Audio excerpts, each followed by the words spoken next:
La Terre, notre belle planète bleue. Dans les films, elle est toujours sauvée par un super-héros. Dans la vraie vie, on l'attend encore.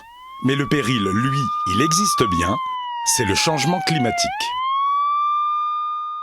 Explication. À l'origine du changement climatique, il y a les gaz à effet de serre. Ces gaz forment une couche qui se concentre dans le haut de l'atmosphère. Les gaz à effet de serre sont naturellement présents dans l'atmosphère depuis toujours. Ces gaz ont un rôle de régulateur pour notre planète. Ils gardent la chaleur du soleil et maintiennent la Terre à une température moyenne de 15 degrés. Sans eux, il ferait très froid, environ moins 18 degrés. Depuis la révolution industrielle, les activités humaines ont provoqué l'augmentation artificielle des gaz à effet de serre.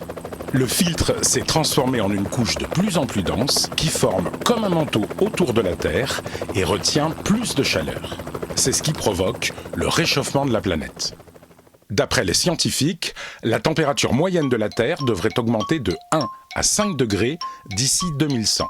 5 degrés, ce n'est pas énorme, me direz-vous. Détrompez-vous. Depuis la fin de la dernière ère glaciaire, il y a 10 000 ans, et aujourd'hui, la Terre s'est justement réchauffée de 5 degrés. Le réchauffement de la planète modifie les équilibres naturels.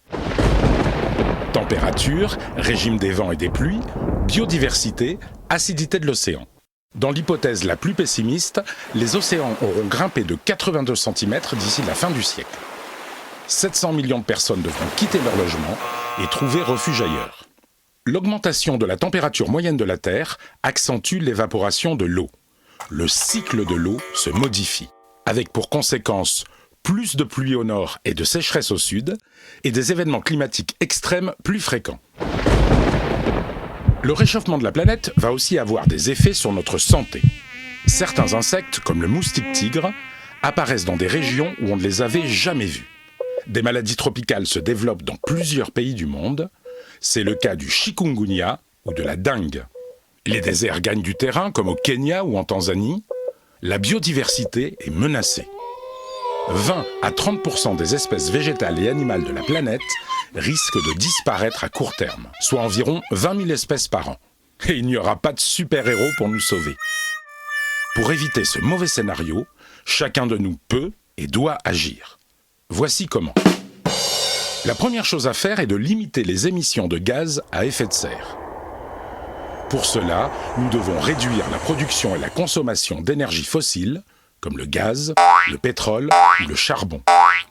Dans le même temps, il faut continuer à développer les énergies renouvelables, le solaire, l'éolien, l'hydraulique, la géothermie, les biocarburants, mais aussi lutter contre la déforestation tropicale.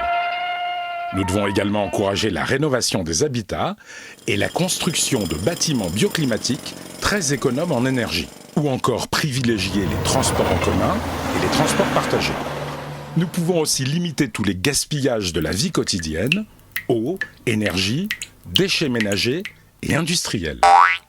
Enfin, nous devons nous adapter à la hausse des températures et à la modification du climat. Certaines cultures qui demandent trop d'eau pourront être remplacées par d'autres, mieux adaptées au climat. Chacun de nous a donc un rôle à jouer. Par nos actions individuelles et collectives, nous pouvons adapter nos sociétés et lutter contre le changement climatique. À nous d'être des super-héros. Retrouvez toutes les solutions sur le site de l'ADEME.